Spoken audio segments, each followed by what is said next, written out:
Alhamdulillah Rabbil Alamin. Wa bihi nasta'in ala umuri dunia wa din. Assalatu wassalamu ala rasulillah ajma'in. Asyhadu an la ilaha illallah, asyhadu anna Muhammadan abduhu wa rasuluh. Shadiqul wa'dul amin. Yang saya hormati Bapak Joko Suharbowo yang mewakili Kementerian Pariwisata Ekonomi Kreatif. Yang saya hormati Bu Meli Kamelia, Sekretaris Dinas Budaya dan Pariwisata Kabupaten Bogor.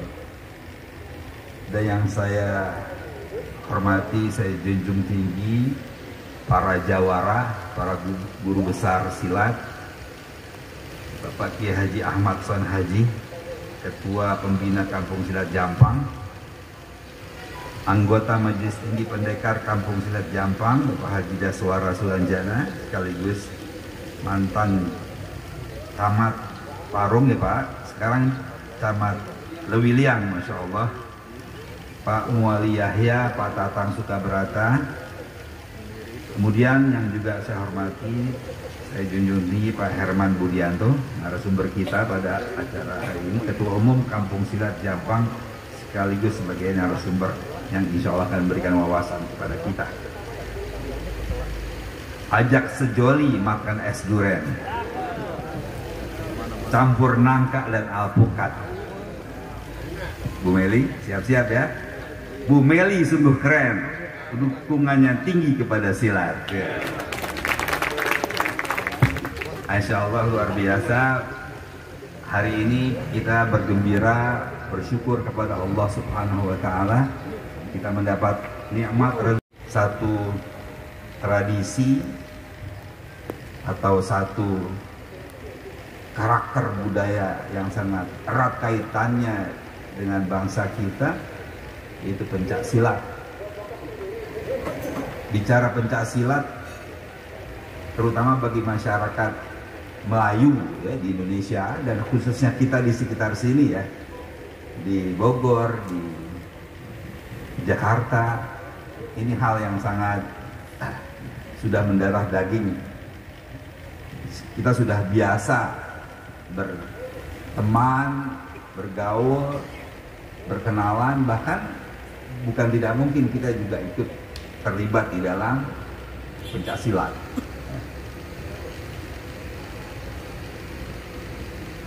Keluarga saya di Tanah Abang, saya lahir di Tanah Abang.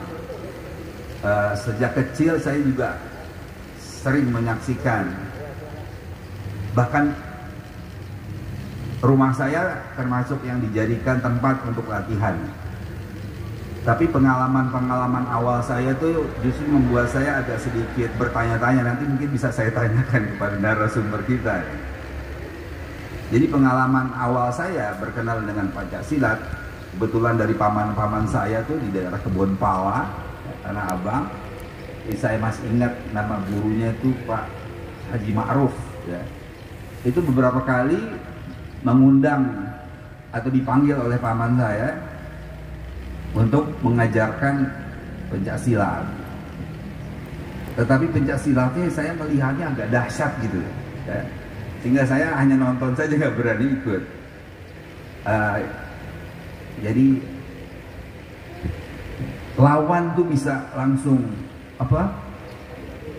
amburadul mental kemana-mana tanpa ada sentuhan. Jadi pertanyaan, kebetulan saya dididik di lingkungan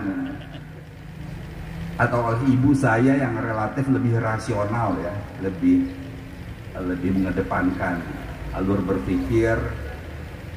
Lalu saya bertanya-tanya, ini pencak silat macam apa ini, tanpa bersentuhan, mental semuanya. Saya lihat ini dengan mata kepala sendiri. Beberapa orang menyerbu yang sedang dilatih atau gurunya itu mental. Dulu kita sering nyebut ilmu kontak atau apa gitu ya. Saya perhatikan paman saya yang kebetulan lagi dilatih itu diajak ke dalam kamar. Apa yang dilakukan sih tidak tahu, tapi setelah keluar dari kamar dia memiliki kemampuan luar biasa. Makin bingung saya. Tapi kemudian diajarkan berbagai macam gerakan-gerakan dasar. Ya. Itu pengalaman pertama saya masih SD. Ketika saya SMP atau SMA, saya masuk lagi ke satu pergaulan belajar pencaksilat juga. Tetapi pengalaman lebih dahsyat lagi, sampai saya dimarahi sama ibu saya. Apa yang saya dapatkan? Yaitu saya dipertemukan dengan seorang kakek dari daerah Kebon Melati, Tanah Abang. Itu saya langsung dituntun, dipegang tangan saya, entah dibacakan apa saya tidak tahu, tapi saya harus meyakini bahwa yang kamu hadapi ini adalah sesuatu yang tidak berbahaya. Lalu dikeluarkanlah sebilah golok yang sangat tajam. Saya harus membayangkan ini bukan golok, tapi hanya sebuah apa gitu, benda yang tidak. Saya nurut saja, kelas 1 SMA kalau nggak salah. Lalu baju saya dibuka, saya diajak berdiri, Pak. Lalu perut saya dilepas, lalu dihajar dengan golok itu sampai 8 kali. Dihajar. Tangan saya juga dihajar. Tidak kenapa-napa. Padahal goloknya luar biasa tajam. Saya hanya baret-baret sedikit. Saya nggak ngerti apa ini terjadi. Lalu kemudian baru sesudah itu diajarkan beberapa. Masuk lagi ke dalam kamar. Di kamar saya ketemu lagi dengan seorang kakek, rambutnya putih. Lalu saya dibacakan sesuatu. Lalu dia bilang bahwa Anda akan terjadi gerakan-gerakan yang aneh lah gitu. Lalu dia bacakan segala macam, tapi karena saya tidak yakin, itu tidak terjadi pengaruh apa-apa. Nggak ada gerakan apa-apa. Akhirnya terjadilah pentas. Saya bersama 5-6 teman saya, 5-6 teman saya, lalu mereka melakukan gerakan-gerakan. Baru saya tahu itu katanya jurus hadiran, Pak. Jadi menghadirkan arwah-arwah yang kamu sukai, silahkan saja. Mau si pitung, mau jampang, ada manggil Bruce Lee, macam-macam. Gerakan ini juga luar biasa. Giliran saya, Pak. Saya menghadirkan siapa gitu, saya nggak paham juga nih. Akhirnya nggak ada, Pak, nggak ada gerakan apa-apa, nggak ada pengaruh apa-apa gitu. Tapi karena saya tidak ingin membuat dia malu, saya lakukanlah gerakan-gerakan. Kebetulan saya pernah belajar karate, jadi saya gunakan gerakan-gerakan sebisa aja. Kemudian sesudah itu saya dibekali, Pak, dengan berbagai macam ritual. Ritual itu kembang 7 rupa. Saya harus mandi jam 2 malam. Lalu kemudian di dalam kamar mandi itu Anda nggak usah bergerak, lepaskan saja baju semuanya. Nanti yang menuntun Anda akan memandikan Anda. Jadi katanya ada yang menuntun. Nanti beberapa teman saya ikut dan katanya betul begitu, ada yang menuntun. Saya masuk ke kamar mandi. Sampai di kamar mandi jam 2 malam Jumat kalau nggak salah. Lalu saya lepaskan pakaian, jadi bayangin ya. Lalu kemudian nggak ada apa-apa, tidak ada gerakan apa-apa gitu. Akhirnya ya, daripada lama-lama saya mandi aja udah. Lalu kemudian diajarkan wirid-wirid lah apa segala macam, ada bacaan-bacaan tertentu. Ketahuan oleh ibu saya, habis saya dimarahi.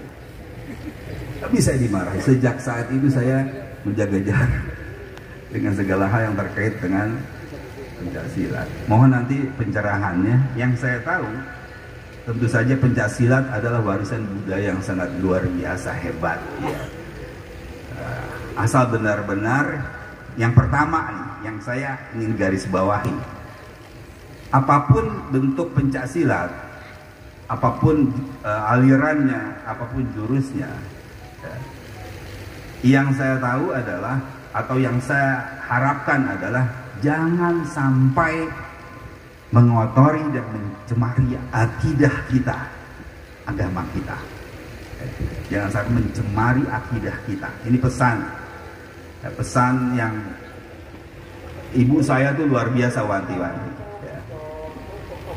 Karena di berbagai daerah itu banyak sekali aliran-aliran Pancasila yang bukan tidak mungkin berinteraksi dengan hal-hal yang mungkin syubhat atau mungkin menyerempet-nyerempet pencemaran akidah. Karena yang saya tahu, Pencaksilat ini erat sekali dengan spiritualitas. dengan agama. Ini nilai luhur yang sangat luar biasa, Pancasila.